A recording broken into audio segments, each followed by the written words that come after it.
The ship was dead. Sergeant Taiho knew it the moment his boots touched the metal floor. There was no hum of engines, no flicker of lights, no sound of life, only silence and the cold emptiness of space. He moved forward slowly, his rifle raised, his eyes scanning the darkness.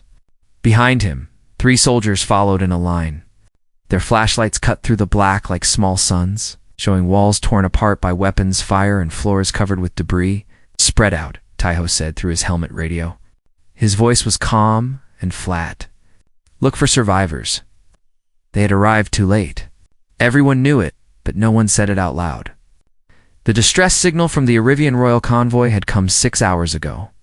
By the time the human peacekeeping fleet reached this sector of space, the battle was already over. The Kareth Collective had done what they always did.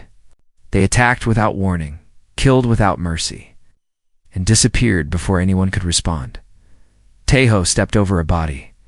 It was an Arivian tall, thin, with skin like pale blue silk and wings that would never open again.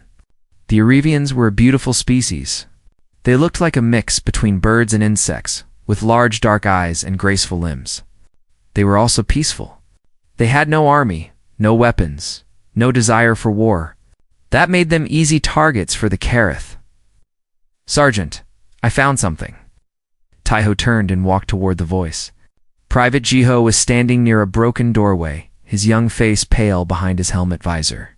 He was only 22 years old, fresh from the academy, trained as a medic. This was his first real mission. Taiho could see that the boy was trying hard not to show his fear. "What is it?" Taiho asked. Dio said quietly. "Many of them. Looks like they were trying to protect something." Taiho looked through the doorway. Inside was a large room, perhaps once a gathering hall or a place of ceremony. Now it was a graveyard. Arivian guards lay scattered across the floor, their ceremonial spears broken beside them. They had fought hard. They had died harder. "No survivors here," another soldier reported through the radio. "The whole ship is the same. Everyone is gone." Taiho closed his eyes for a moment. He had seen death many times in his 15 years of service. He had fought in 3 wars, lost friends, and watched colonies burn. But this kind of slaughter, the killing of innocents who could not fight back, it still made something twist inside his chest. "Let us finish the sweep and return to the ship," he said. "There is nothing more we can do." He turned to leave. Then he heard it. It was soft, so soft that he almost missed it. A small sound, like a whisper, coming from somewhere behind the wall. Taiho stopped. He raised his hand, telling the others to be silent. He listened. There it was again. A tiny cry, high and delicate. "Alive. Someone is here," Taiho said. He moved quickly across the room, stepping carefully over the fallen guards. The sound was coming from behind a large piece of broken metal. He pushed it aside and found a small door, hidden in the wall. It was barely large enough for a person to crawl through. He opened it. Inside was a tiny chamber, no bigger than a closet. The walls were lined with soft cloth that glowed faintly with a warm golden light. And in the center, wrapped in shimmering fabric, was a baby and Arivian infant. Small and fragile, with skin the color of morning sky and tiny wings folded against its back. Its large dark eyes looked up at Taiho with confusion and fear. Beside the infant lay an Arivian woman. She was alive, but barely. Her body was broken, her breathing shallow. She had been wounded badly, probably during the attack, but she had crawled here to hide the child. To protect it, Taiho knelt beside her. "We are here to help," he said gently. "You are safe now." The woman's eyes found his face. She tried to speak, but blood filled her mouth. She reached out with a trembling hand and touched the infant. "Please," she whispered. Her voice was like leaves falling in autumn. "Please save her. She is the princess. The queen's daughter. The last of our royal blood." Taiho felt his heart grow heavy. "The queen? Where is she?" "Taken," the woman breathed. "The Kareth. They took her alive. They want information. The location of our refugees. She will not tell them. They will kill her. Tears, silver and bright, fell from her eyes. But the child, Lyra, please, human, please protect her. She is all that remains of our hope. I will, Taiho said. The words came out before he could think. I promise. Oh. The woman smiled. It was a sad and beautiful smile, full of pain and gratitude. She looked at the infant one last time, touched its tiny face with her fingers, and then her hand fell to her side. Her eyes closed. Her breathing stopped. She was gone. Taiho stayed still for a long moment. The infant began to cry again, louder this time, afraid and hungry and alone in the universe. He reached down slowly and picked her up. She was light, so light, like holding a bundle of feathers in warmth. He did not know how to hold a baby. He had not held one in many years. But something old and buried rose up inside him, some memory from a different life, and his arms moved on their own. He cradled the child against his chest. He made soft sounds with his mouth, gentle and low. The crying slowed. The baby looked up at him with those large dark eyes and made a small sound, almost like a question. It is all right, Taiho said quietly. I have you now. I will not let anything hurt you. He turned and walked back through the ruined ship. His soldiers stared at him in surprise, but no one spoke. They followed him in silence back through the corridors of death. Back to the airlock where their shuttle waited, Captain Yuna was waiting for them on the cruiser. She was a tall woman with sharp eyes and a voice that could command a room. When she saw what Taiho was carrying, her eyebrows rose high on her forehead. Sergeant, she said slowly. What is that? A survivor, Taiho answered. The only one that is an Arivian infant. Yes, you brought an alien baby onto my ship. Yes. Yuna stared at him for a long moment. Taiho stared back. He did not look away, did not flinch. The baby in his arms made another small sound and gripped his finger with her tiny hand. Finally, Yuna let out a long breath. You know this is going to create problems, I know, Taiho said. But I made a promise. Captain looked at the infant, then back at the soldier holding her. Something passed through her eyes. Something like understanding, or perhaps respect. Oh, we get. Then I suppose we better keep it, she said. Bring her to medical. We will figure out the rest later. Taiho nodded and walked past her toward the medical bay. The baby had stopped crying. She was looking at the lights on the ceiling, her tiny wings twitching slightly. Her dark eyes full of wonder. She did not know that her mother was a prisoner. She did not know that her people were dying. She did not know that she was the last hope of a dying species. But Taiho knew. And as he walked through the corridors of the human ship, made a silent promise to himself. He would find the queen. He would reunite her with her daughter. No matter what it took, the galaxy was vast and cold and full of cruelty. But on this day, in this moment, one human soldier had chosen kindness. And sometimes it was enough to change everything. The first night was the hardest. Taiho sat in the medical bay, holding the infant in his arms while Jiho studied information on a screen. The young medic was reading everything he could find about Arivian biology, but the data was limited. The Arivians were a private species. They did not share much about themselves with the rest of the galaxy. She needs specific conditions, Jiho said, rubbing his tired eyes. Their bodies require a certain temperature warmer than humans prefer, and they need a particular type of light to stay healthy. Something close to the light of their home sun. Can we provide that? Taiho asked. I think so. I can adjust the heating in one of the private rooms. And we have medical lights that might work. Jiho paused and looked at the baby. But there is something else. Arivian infants need sound to sleep. A specific kind of humming. Like a song, but lower. Their mothers do it naturally. Without it, they become stressed and cannot rest. Taiho looked down at the child in his arms. Lyra was awake, her large eyes moving around the room, taking in everything. She was quiet now, but earlier she had cried for almost 2 hours. Nothing had calmed her, not feeding, not warmth, not gentle rocking. She was afraid and confused and missing her mother. I do not know how to hum like an Arivian, Taiho said. Neither do I, Jiho admitted. Maybe we can find recordings? Or maybe, he did not finish the sentence. There was no good answer.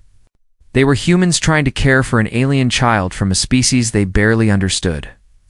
The odds were against them. That night, Taiho stayed with Lyra in a small room that Jiho had prepared. The temperature was raised, and a soft orange light filled the space. It was not perfect, but it was close enough. The baby lay in a makeshift bed made from blankets and cushions. She stared at the ceiling, her wings moving restlessly, her tiny hands grasping at nothing. She began to cry again. Taiho sat beside her, feeling helpless. He had fought in battles, survived wounds that should have killed him, and faced enemies that would terrify most people. But this small creature crying in the dark, this was beyond his skills. He tried to think. What did Jiho say? A humming sound. A low song, without really planning it. Taiho opened his mouth and began to hum. It was an old melody, something his grandmother used to sing to him when he was a child back on Earth. He had not thought about it in years. The tune was simple and slow, arising and falling like waves on a quiet shore. The baby's crying began to soften. Taiho hummed louder, adding words he half remembered. They were Korean words, old and gentle, about mountains and rivers, and the moon watching over sleeping children. His voice was rough and unpracticed, but he kept going. Lyra's eyes began to close. Her wings stopped moving. Her breathing became slow and even. She was asleep. Taiho sat very still, afraid that any movement would wake her. He stayed like that for a long time, watching the alien child sleep, and something strange happened inside his chest. A feeling he had buried many years ago began to rise up, painful and warm at the same time. He thought about his daughter. Her name was Somi. She had been 4 years old when the raiders attacked their colony. Taiho was away on a mission. By the time he returned, the colony was ashes. His wife, his daughter, his home, all gone. He had never forgiven himself. After that day, Taiho had become a different person. He stopped smiling. He stopped talking about anything personal. He buried himself in work, in missions, in the routine of military life. His fellow soldiers respected him, but they also kept their distance. There was something cold about him, something wounded that never healed. But now, looking at this sleeping child, he felt that wound opening again. And strangely, it did not hurt as much as he expected. It hurt, yes. But there was something else too. Something like purpose. He had failed to protect his own daughter. But perhaps he could protect this one. The next morning, a message came from Coalition headquarters. Officials were asking about the Erivian infant. They wanted her transferred to a research facility for proper care and study. The language was polite, but the meaning was clear. They saw Lyra as a specimen, not a person. Captain Yuna called Taiho to her office. When he arrived, she was sitting behind her desk with a troubled expression. They want the child, she said directly. High Command is calling it a diplomatic matter. They say the Erivians are nearly extinct, and the infant could be important for future negotiations. Negotiations with whom? Taiho asked. The Erivians, who are dead. Or the Kareth, who killed them. Yuna sighed. I understand your feelings, Sergeant, but I have orders. What kind of care will they give her? Taiho asked. Will they sing to her at night? Will they hold her when she is afraid? Or will they put her in a glass box and take notes while she cries? The captain did not answer. She did not need to. They both knew what would happen. There are delays, Yuna said slowly. The transfer paperwork is complicated. There are security concerns, medical requirements, legal questions about the child's status. These things take time, Taiho understood. She was giving him time. How much he did not know, but it was something. Thank you, Captain, he said. Not thank me yet, Yuna replied. We still need to find the Queen. If she is alive, she is the only one who can speak for her people and claim the child. Without her, the Coalition will eventually take Lyra away. It is only a matter of time. Taiho nodded. Then we need to find her quickly. I am working on it. Our intelligence team is tracking Kareth movements. If the queen is still alive, we will find her." Yuna paused and looked at Taiho with careful eyes. "In the meantime, the child stays with you. Consider it a temporary assignment." Taiho left the office and returned to the small room where Lyra waited. Jiho was there, feeding the baby with a special mixture he had created from available supplies. The young medic looked exhausted, but he smiled when he saw Taiho. "She likes me," Jiho said. "I think she knows I am trying to help." "You are good with her," Taiho said. "I am scared of breaking her," Jiho admitted. "She is so small. But when she looks at me, it is like she is trying to understand me. She is smart, I think. Maybe smarter than human babies." Taiho watched as Lyra finished her meal and reached out with her tiny hands toward Jiho's face. The young medic let her touch his cheek. The baby made a soft chirping sound that might have been laughter. Over the next few days, life on the ship changed. Word spread about the Arivian princess, and crew members began to visit the small room. They brought gifts, soft clothes, toys from personal belongings, recordings of music. A tough engineer named Doan made a better crib from spare parts. A quiet pilot named Mira spent hours adjusting the lighting to match Arivian standards. The crew had adopted Lyra as one of their own, and Taiho, a soldier who never smiled, began to change too. He learned her rhythms, her sounds, her needs. He held her through nightmares and sang to her until dawn. He watched her grow stronger each day, her wings becoming brighter, her eyes becoming more curious. He was still a warrior. He still carried his pain and his guilt. But now he also carried something else. Hope. And at night, when the ship was quiet and the stars filled the viewport, Taiho would sit with Lyra in his arms and tell her about her mother. "She's brave," he would say. "She is strong. And she is waiting for you. One day soon, I will bring you back to her. I promise." The baby could not understand his words, but perhaps she understood his voice, his warmth, his steady heartbeat. Because whenever he spoke to her, she would close her eyes and sleep peacefully, and Taiho would stay awake, watching over her, guarding her from the darkness of the universe, just as he wished someone had done for his. Somi. The cell was cold and dark. Queen Valera sat on the metal floor, her wings broken and folded awkwardly against her back. Her once beautiful robes were torn and stained with blood. Her body ached from wounds that had not been treated. But none of that mattered. All she could think about was Lyra. In her mind, she played the final moments over and over again. The attack on their convoy, the screams of her guards, the terrible sound of weapons cutting through metal and flesh. And then, in the chaos, placing her infant daughter in the arms of her most trusted handmaiden. "Hide her," Valera had ordered. "The secret chamber. Do not come out for anyone." It was the last time she saw her child. The door of her cell opened with a harsh grinding sound. Light flooded in, painful after hours of darkness. Valera did not look up. She knew who it was. "Good morning, Your Majesty." The voice was mocking and cruel. Commander Rax of the Kareth Collective stepped into the cell, his heavy boots echoing on the floor. He was large and covered in thick gray armor that seemed to grow from his skin. His face was a collection of sharp angles and small dark eyes that showed no emotion. "Did you sleep well?"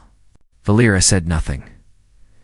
Rax walked slowly around her, examining her like she was a broken piece of furniture. "You know, I've always admired the Arivians. Such grace, such beauty. It is almost a shame that you are so weak." He stopped in front of her and crouched down to her level. "But weakness has its uses. The weak have secrets they are willing to share to make the pain stop." "I will tell you nothing," Valera said. Her voice was quiet but steady. "Ah, but you will," Rax replied. "They all do, eventually. I am very patient." He stood up and walked toward the door. "Your people are scattered across a dozen hidden colonies. Refugees running from world to world, always afraid. If you tell me where they are, I will make their end quick." "Painless? Is that not merciful?" "You speak of mercy while standing in the blood of innocents," Valera said. "You have no honor," Rax laughed. It was an ugly sound. Honor is for the dead. The living only need power. He paused at the door and looked back at her. Think carefully, Queen. Every day you refuse to speak, more of your people suffer. Is your pride worth their lives? The door closed. Darkness returned. Valera lowered her head and let the silence surround her. She thought about her people, the survivors who had fled to hidden colonies on distant worlds. They were all that remained of a civilization that had existed for 10,000 years. Poets and artists and dreamers, now scattered like leaves in the wind. And she thought about Lyra. Was she alive? Had the handmaiden found safety? Or had the Careth found them both? Valera did not know. She had no way to know, and that not knowing was worse than any physical pain. She remembered the moment Lyra was born, the joy that had filled her heart, the tiny hand that had wrapped around her finger, the soft chirping sounds that Lyra made when she was happy. Valera had held her daughter and made 1,000 promises. A long life, a peaceful kingdom, a future full of light. All of those promises were now broken. "Forgive me," Valera whispered to the empty cell. "Forgive me, my little one." She closed her eyes and waited for the next round of pain. Far away on the human cruiser Hidong, Captain Yuna stood in the communications room, staring at a screen full of data. Intelligence reports had finally confirmed what they suspected. Queen Valera was alive, held prisoner on a Careth battleship called the Iron Shadow. The ship was currently stationed near a Careth supply point, 3 days away at maximum speed. It was heavily defended, surrounded by escort vessels and protected by advanced weapons systems. "It is a fortress," said Lieutenant Hansu, the ship's intelligence officer. He was a thin man with glasses and a nervous habit of tapping his fingers on tables. "Even if we reached them, we would be outgunned, 10-1. "What about coalition support?" Yuna asked. "I already asked." Hansu shook his head. "High Command said no. The Erevians are not a priority. They have no military value, no resources, no political influence. Risking human lives for them is not considered acceptable." Yuna felt anger rise in her chest, but she kept her face calm. "So we just leave the Queen to die?" "That is the official position. Yes." Yuna turned away from the screen and walked to the viewport. Outside, stars burned in the endless black. Somewhere out there, a mother was suffering, not knowing if her child was alive or dead. "There is another option," Hansu said carefully. "Unofficial. Off the record." Yuna looked at him. "We could go ourselves," Hansu continued. "The Hedong is fast. We have good soldiers. If we hit them hard and fast, we might be able to get the Queen out before their reinforcements arrive. And if we fail, we die. And our careers are finished even if we survive. The coalition will not protect us." Yuna thought about Taiho and the infant he was caring for. She thought about the promise he had made. She thought about her own oath as a soldier to protect the innocent, to stand against evil, to do what was right even when it was hard. She made her decision. "Call the senior officers to the briefing room," she said. "We need to plan a rescue mission." An hour later, Yuna stood before her officers and explained the situation. She told them about the Queen, the infant princess, and the Careth ship. She told them about the risks and the lack of official support. She did not order anyone to participate. "This is voluntary," she said. "Anyone who joins this mission does so knowing there will be no backup, no rescue, no medals if we fail.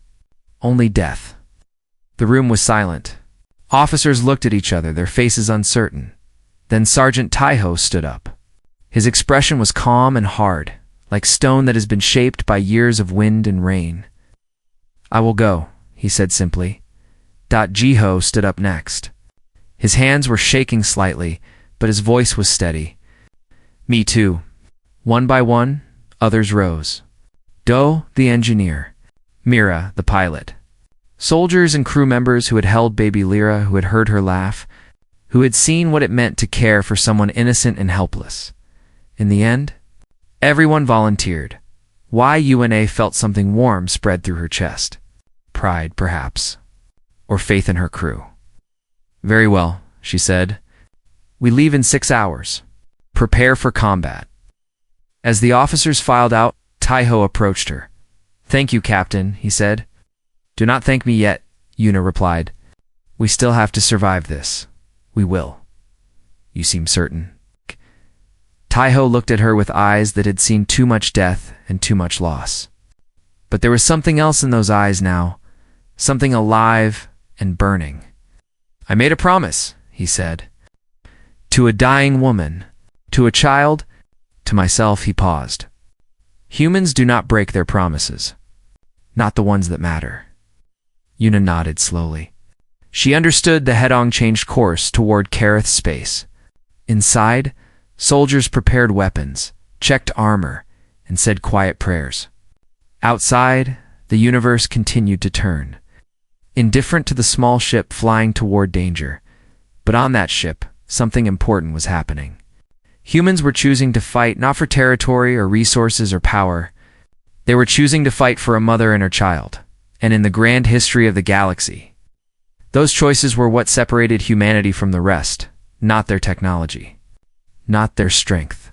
Their heart, the Iron Shadow, was a monster of metal and fire.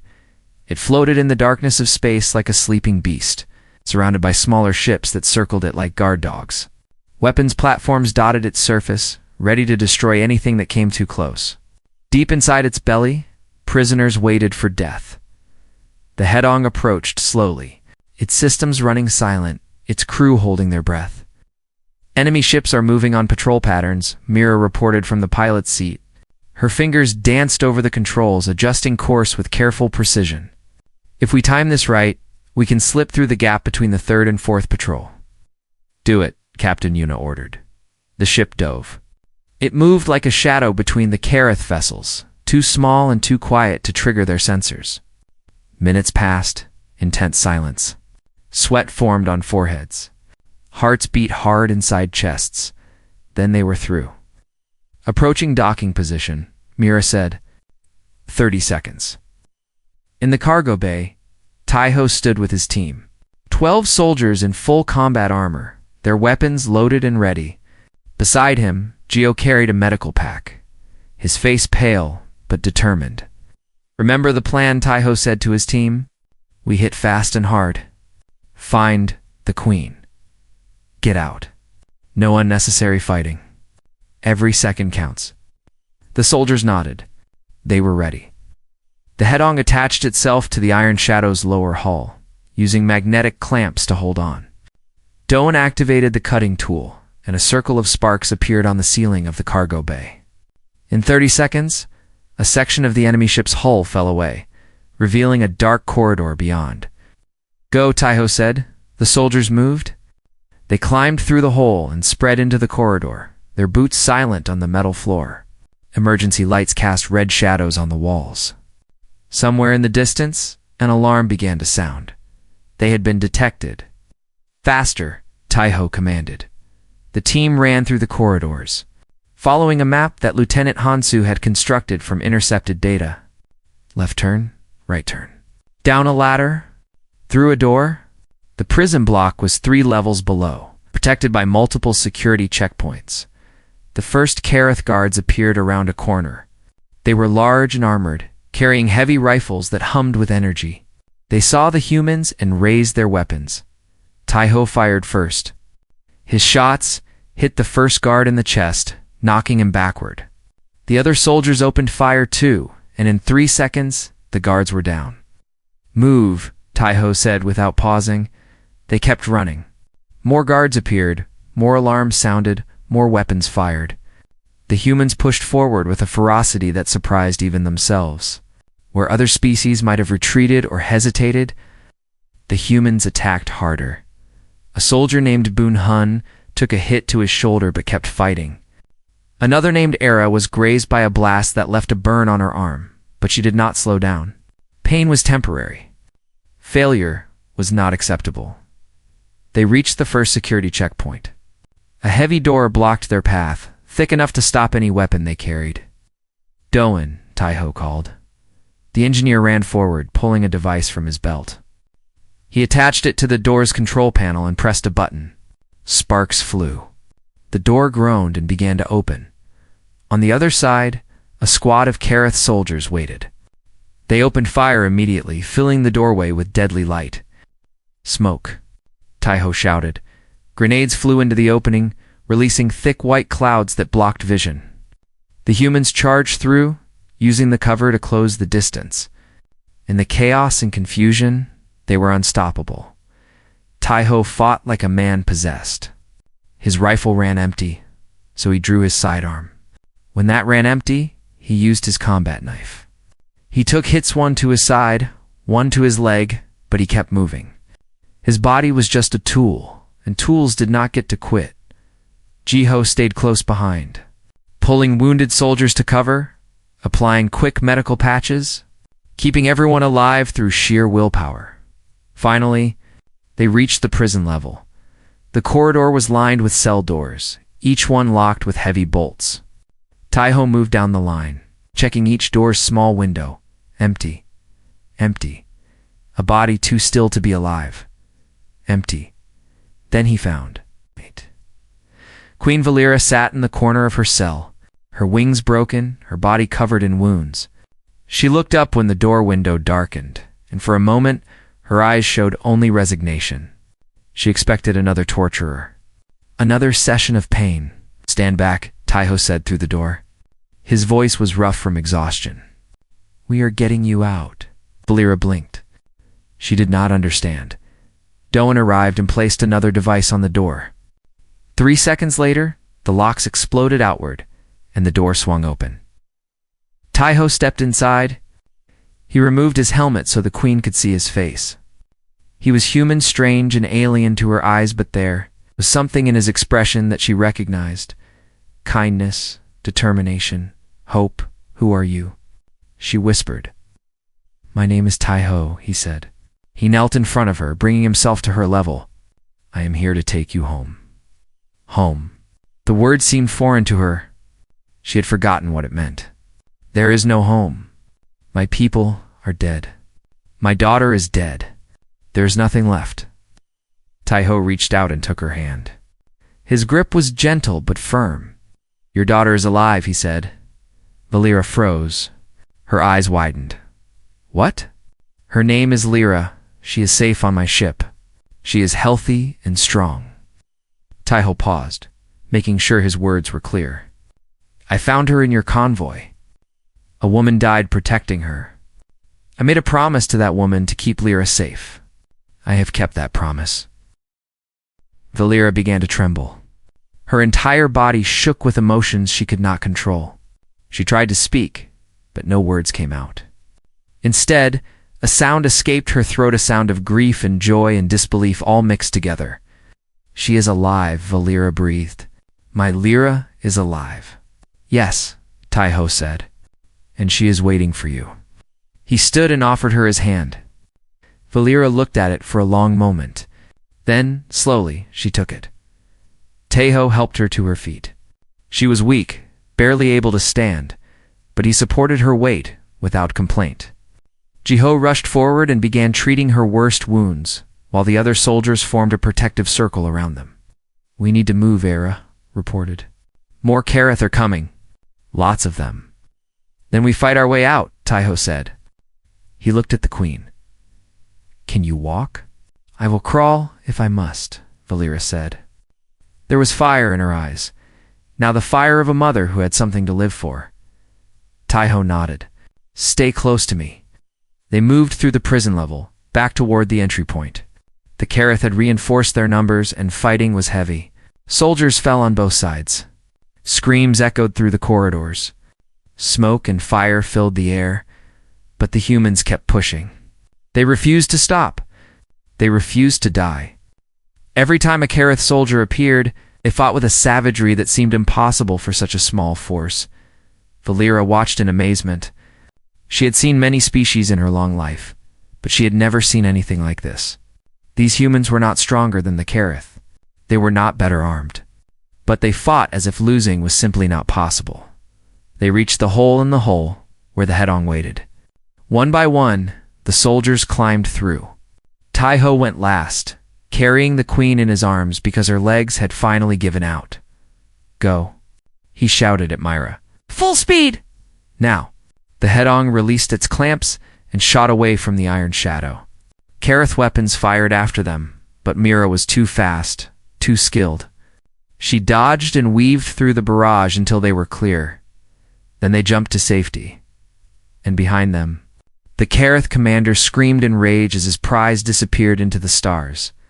The Hedong sailed through the quiet darkness of space. Inside the medical bay, doctors worked on the wounded. Soldiers sat against walls, exhausted and bleeding, but alive. They had done the impossible. They had attacked a Kareth warship, rescued a prisoner, and escaped with their lives.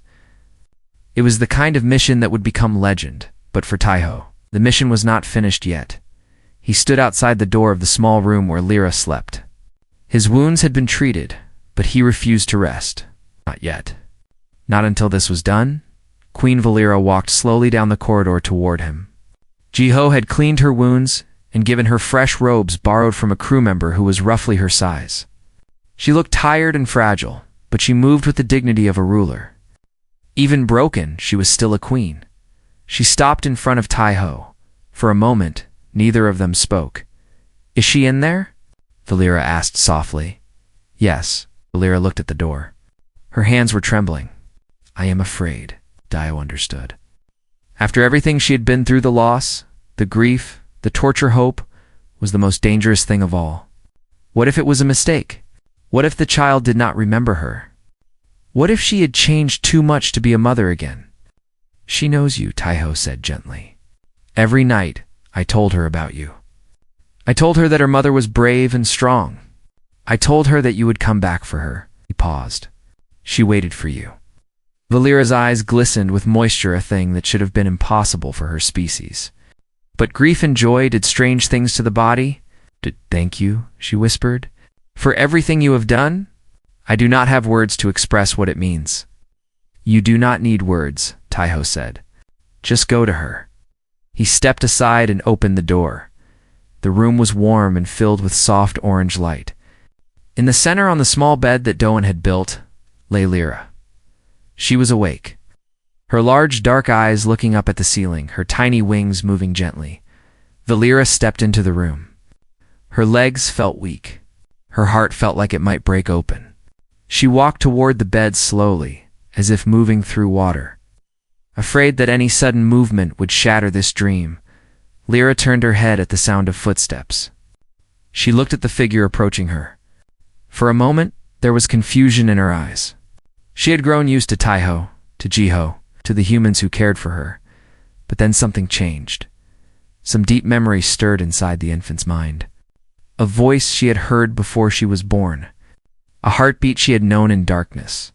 A presence that meant safety and love and home. Lyra made a sound, a high, chirping cry that echoed through the room. It was not a cry of fear or hunger. It was a cry of recognition. Valera fell to her knees beside the bed. Tears rolled down her face. She reached out with shaking hands and lifted her daughter into her arms. "Lyra," she breathed. "My little one, my heart, my everything." The baby pressed against her mother's chest, making soft sounds of contentment. Her tiny hands gripped the fabric of Valera's robe. Her wings wrapped around her mother's arms as if they would never let go. Valera held her daughter close and wept. She wept for the handmaiden who had died to protect Lyra. She wept for her people who were scattered across the stars. She wept for the months of darkness and pain. And she wept for the joy that now filled her heart. Joy she had thought she would never feel again. Taiho watched from the doorway. His own eyes were wet, but he did not wipe them away. There was no shame in tears. Not for this. Slowly, the other crew members gathered in the corridor. Captain Yuna, Jiho, Dohan, Mira, Ara, Byun-hun. All of them stood in silence. Watching the reunion through the open door, no one spoke. No one needed to. After a long time, Valera looked up. She turned toward Taiho, her daughter still in her arms. "You," she said. "You did this. You saved her. You saved me." Taiho shook his head. "I only did what any person should do." "No," Valera's voice was firm. "I have lived for 300 years. I have met hundreds of species across this galaxy. I have seen kindness and cruelty in equal measure, but I have never seen what you humans do." She stood holding Lyra carefully. You fight for strangers. You die for people you have never met. You grieve for losses that are not your own. Her eyes searched Taiho's face. Why? Why do you do this? Taiho was quiet for a moment. He thought about his daughter, Somi. He thought about the colony that burned.